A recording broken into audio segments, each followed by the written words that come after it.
Hi guys, I'm Fade, and I write the blog nerffades.blogspot.com. I do not sell a guide.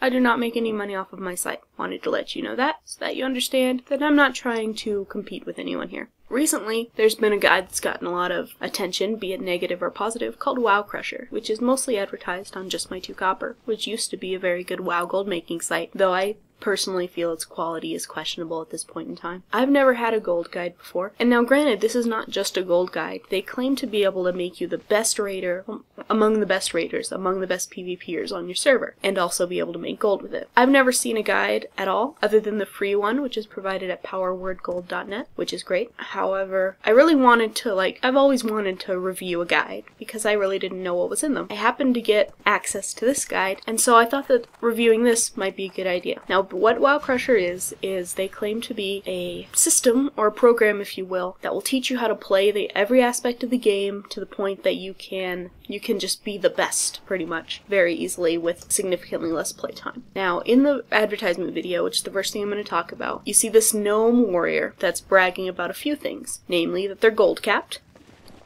as you can see, so am I, that they are a progressed raider, which they sort of are. As far as I could tell, they're not wearing any heroic Firelance pieces. I am 6 of 7 hard mode at this point in time, with several hard mode pieces for both sets, both Prot and Rep. And that they have a lot of rare mounts and legendaries. So, let's go ahead and talk about that. So the funny thing about this introduction video is that this guy's talking about how great he is and how great his guide is by showing off that he has all these 1% drop mounts, such as the ones I'm showing you now. The thing is, this is a 1% drop mount. No guide's going to get you a 1% drop. Only farming will, because that's the whole point of a 1% drop. As you can see, it's not that hard to get 1% drop mounts. And no guide is going to help you beat the RNG. It's all RNG. Now, if you are a good raider, you're going to have mounts more like this. This was in the TOC 10-man for Tribute to Insanity, and only one dropped. We farmed 12 of them. This is the Glory of the Firelands Raider mount, which is for completing all of the achievements except for Heroic Ragnaros, because we're still 6 of 7, in Firelands. That is what the mounts a real raider might be proud of. Might be. Some people, would say scrubs, but hey, I admit, I'm not the top raider in the world. I'm just saying, I'm not exactly the worst. These are the kinds of things that actually show that you might know how to play the game, if you have these achievement mounts. If you have a 1% drop mount, that means nothing other than the fact that you're able to farm a lot. So, what about legendaries? He shows off Sulphurous Hand of Ragnaros, and mispronounces it, but there you go. There's the Sulphurous. He shows off his Shadowmourne. There you go. His Thunder Fury. There you go.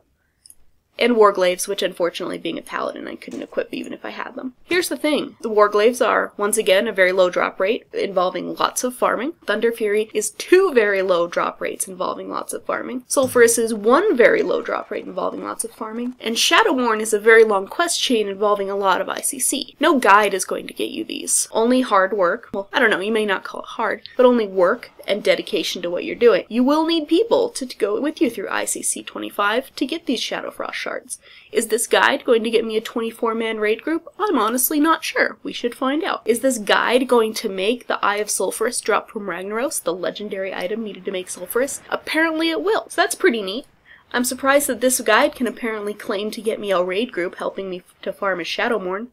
Because that's the whole thing that he talks about during his video, is how he has all these rare mounts and these rare weapons. Well, so do I, and I can definitely tell you no guide would get them for me. It's only through farming. However, I do want to approach the guide with a bit more of an open mind. Regardless of how it's advertised, it might still have some good quality. So let's go ahead and look at the guide. So this is the WoW Crusher member area. As you can see, there's a lot of different menus up here at the top, and there are menus down here on the right-hand side. They all correspond to the top menus, so that's pretty much what you get up there. There's stuff for PvE, there are PvP guides, and there's some information about gold making, effectively what they promised you there would be in there. There's some videos, but most of it's all in text format. So let's go ahead and take a look at a few. What to look at? Let's go ahead and look at arenas, I think. since after all, I'm not a very good PvPer, and apparently this guide's going to let me be one of the best PvPers on the entire server. So let's go ahead and start out with some arena basics. Arena combat basics. To win a match in the arena, one team must be completely defeated. The sole goal is to kill the opponent with no additional objectives. Oh, okay. Basic arena intro. That's useful, I suppose. But hey, let's go ahead and check this out. Let's copy that exact passage. Let's put it into Google. Look at this. This was stolen blatantly from the PvP Bible and PvP Ownage. This is a word-for-word copy and paste from earlier this year. As you can see, this is a verbatim copy-paste. There is not even a little bit of editing to make it look more like their own. This is the exact same thing that they are now trying to sell to you when they didn't even write it. So let's try something else. Let's see here. So we've seen arena combat. What else should we look at? Let's learn about the battle for Gilneas, as it is a new battleground, and I don't know a lot about it, other than that it's like about Arathi Basin. Just like Arathi Basin, either one of the two teams is going to capture each of the different bases in order to gain access to the resources needed to win the battle. Alright, let's find a random passage in here, copy it, and we'll paste it into Google. Oh, here we go. Deathwings.forum. Looks like a French forum, actually. It is. But as you can see, here's an exact copy-paste of the exact same strat in French. Verbatim, just like Arathi Basin, either of the two teams is going to capture each of the different bases in order to gain access to the resources needed to win the battle. This is a complete copy and paste of this guy's strategy here on this French forum. So thanks to La Strategy, I hope you are aware that someone is now selling your writing for $17 and claiming it as their own. So let's see what else we've got. I mean, arenas, battlegrounds. What more PvP do they have? Apparently they have some dueling tactics. I've never really seen dueling tactics elsewhere on the internet. So let's take a look at what we might find here.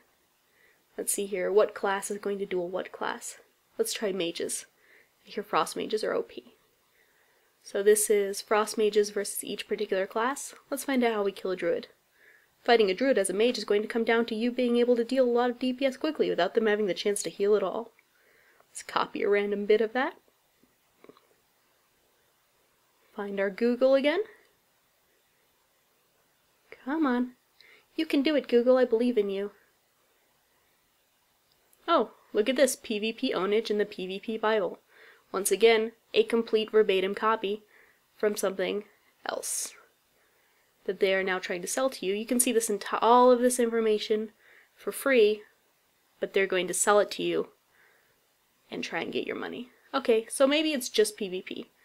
Let's take a look at something else. How about PvE? Let's check out some raid boss strategies, since this is supposed to make me one of the best PvE players on my server. So let's start out with Firelands. Okay, so we got Beth Talak, which is indeed a boss in the Firelands. Let's see here. I'm hoping there's some really good heroic strategies because we're going to start working heroic Ragnaros pretty soon. So it looks like some basic information, how many tanks, healers, DPS you need. Looks like copy-paste of abilities from the dungeon journal, which are useful to have, of course. Oh, here, there is some strategy here. Okay, let's randomly take some of this strategy, copy it, find our good old Google, paste it in, and look at this. Rulers of the Alliance.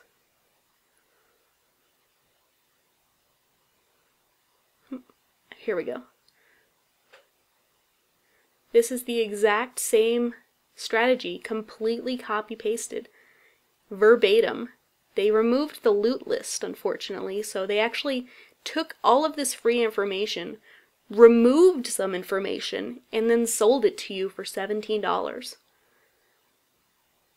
And so, okay, so maybe they just wanted to get some copy so that they could then work more time on their heroic Firelands guide, because heroics are what's going to make the top PvE players, just like they claim. Except, look at this. There's not a single heroic strategy here. They don't even discuss heroic strategies. So how am I going to be the top PvE player if they're not even going to tell me about the top PvE fights? Or is it just that they couldn't find a good site to copy-paste from? I'm not really sure. Regardless, it's not there. So, their PvP is a ripoff, and their PvE is a ripoff. So all that's really left is gold making. So let's take a look at what they've got there. Let's see here. Gold making. Making gold.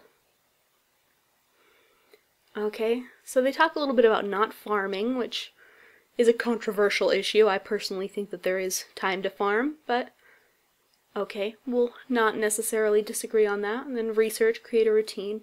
Nothing particularly new, but admittedly nothing particularly wrong either. So, while not groundbreaking, it's not wrong. Let's see here. Do they have any actual strategies? Or is it just saying research and create a routine? Okay, here we go. Quick farming tips. Okay, there are no Defias and Westfall anymore.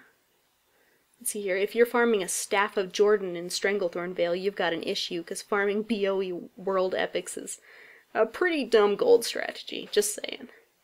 Let's see here. If you're farming Scar the Broken and the Raza in Feralus, I'm surprised they don't actually give you any information about the spawn time there, because that is a fun thing to do. However, they didn't even mention the spawn timer. So that's kind of weird, or the shout. So, let's see here. Everything else I'm pretty sure is sufficiently true. It's kind of interesting that they say don't farm, and then they put in a list of some of the most inefficient farming strategies I have ever seen. But hey, if you do that, you probably will somehow end up making gold, even if it's not necessarily the most efficient. So, they've also got some videos. The Gold Queen actually made a lot of stuff for this. She was contracted to do some information. And I'm not really going to look at her stuff because she also has a free blog. And I can pretty much guarantee you that if you want some of her best information, check out her free blog. She puts out a lot of great gold information, just like a lot of other great gold bloggers. You don't have to pay a dime for it.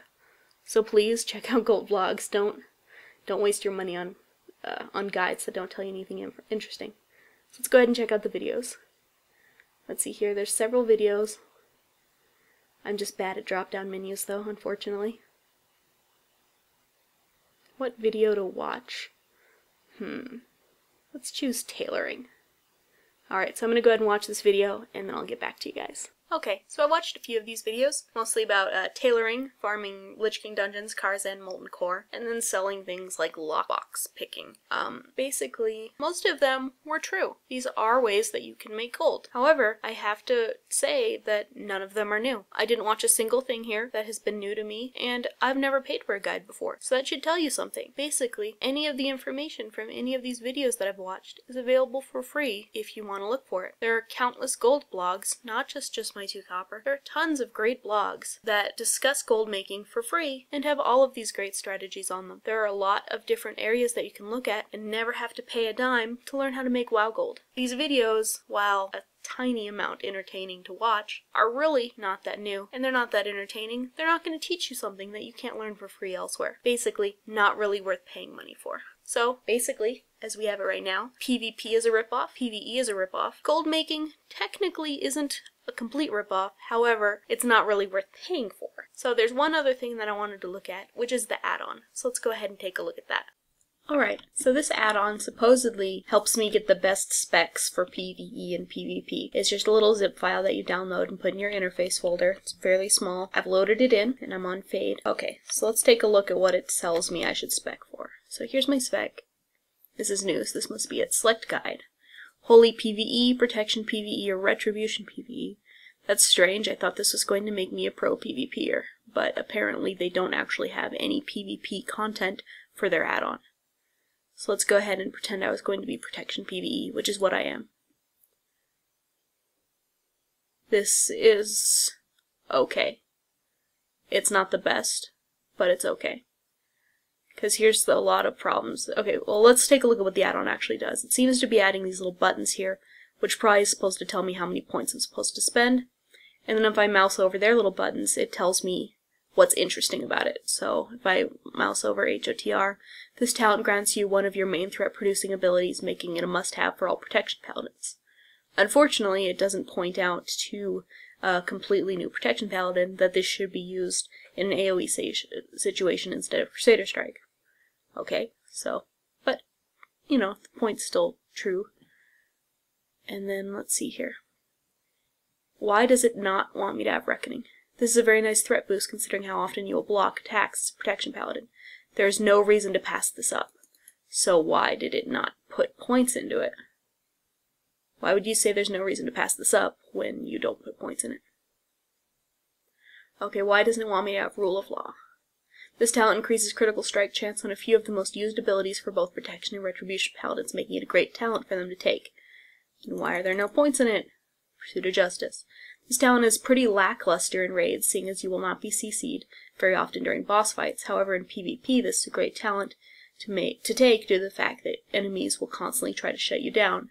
That's kind of interesting that they didn't even discuss the movement speed increase, and how that's very useful in raiding. Granted, you can get it on your boots, but not getting it on your boots and instead getting it through your spec allows you to get more mastery in your boots. And honestly, there's really not that much better stuff to take, since Hallowed Ground is not usually taken.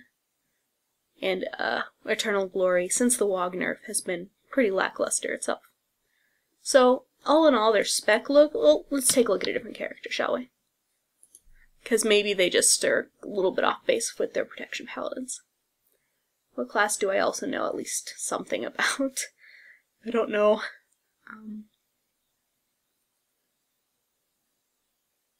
If it's going to let me log out properly.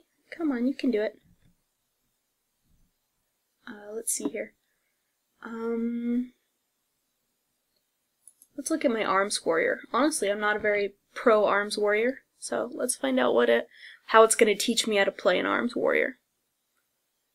Also, I noticed that there's no enchant guide and there is no glyph guide. So, even if it can help you choose your spec, which is still doubtful at this point, it won't help you choose your glyphs, and it won't help you figure out what enchants you need. Okay, so Arms Warrior. Once again, there's no PvP guide here at all. Let's check out what it wants me to get for arms. Keep in mind, I'm not an arms pro, so I'm just going to share my opinions as a noob, if you will. Okay, it's saying I should have Second Wind when I don't. That's interesting that this is essentially the exact same thing that it requires, or that it... Well, I shouldn't say it's the exact same thing. Basically, Pursuit of Justice, which we discussed in the Protection Paladin tree, or it's in the Red Paladin tree, I suppose, makes it so that when you are hit by a stun or immobilize effect, you get Holy Power. While this one is when you're struck by a stun or immobilize effect, you get Rage and Health. So effectively, they're both the same PvP talents, but it said don't get Pursuit of Justice, while it's saying do get Second Wind. But it hasn't explained why. So, let's take a look here. Everything else seems to be pretty good, except I'm not a really good Arms Warrior. I'm not a really good protection paladin. That's kind of strange.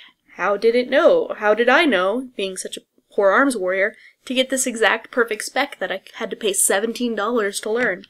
Well, let's find out. WoW forums. Warrior.